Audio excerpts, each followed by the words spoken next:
Maybe that's because he's got the players in, he's got the team shape, he knows there's no European football, and he's starting to see what he wanted to see.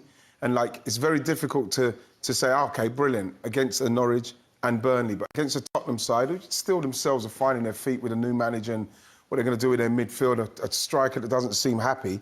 But saying that from Arsenal's point of view, he's started to see the fact that they're going to play the kind of football he wants, and they want to move Martin Odegaard in particular.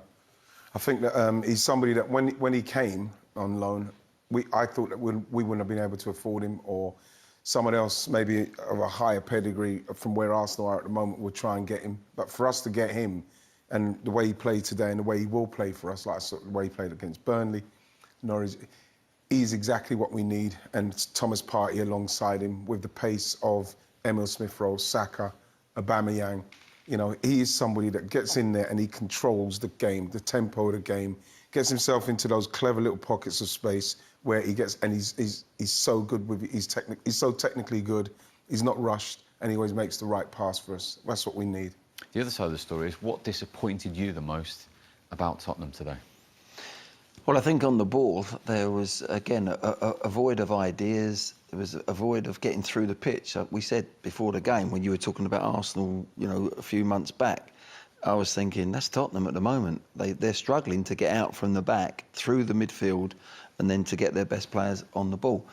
Harry Kane's just not at it. You know, there's no hiding behind it. Harry's a fantastic player, and he's got to get himself back. If Spurs are going to get into some good form, he's got to get his energy back. He's got to get his enthusiasm back. He's staying. He's got to, you know, the move didn't happen, so you've got to get on with it. He still looks to me as if he's smouldering a little bit. He's not goes no zip to his game. How do you manage that? Well, you don't manage it. It has to come from within him. There's no one there, no one in the staff's going to actually bring that out of him. He might sit him down and have a one-on-one chat with him, but the lad's got to look at himself in the mirror. I'm sure he doesn't want to play this way and go into England games, for instance, but he should be doing that for his pride. And at the end of the day, he's a wonderful player, and he's going to come back good again. And if he gets a goal, I'm sure he'll be off and running again. But he's got to make better movement. He's got to hurt himself physically more now in pushing himself. And the thing is with Harry is he's done so many good seasons back-to-back. Not carried the team, but he's such a good influential player. For me, it's the other players that have got to step up now. They've got to give him better opportunities. They've got to create more. They've got to play better. So your likes of your Moras and your Ndombeles, and then Bergwijns, Son, all of them. Bergwijns, all of them players have got to really come to the table and improve their game. It's not so much about Harry Kane. Harry gets a goal or two, he'll be off and running again.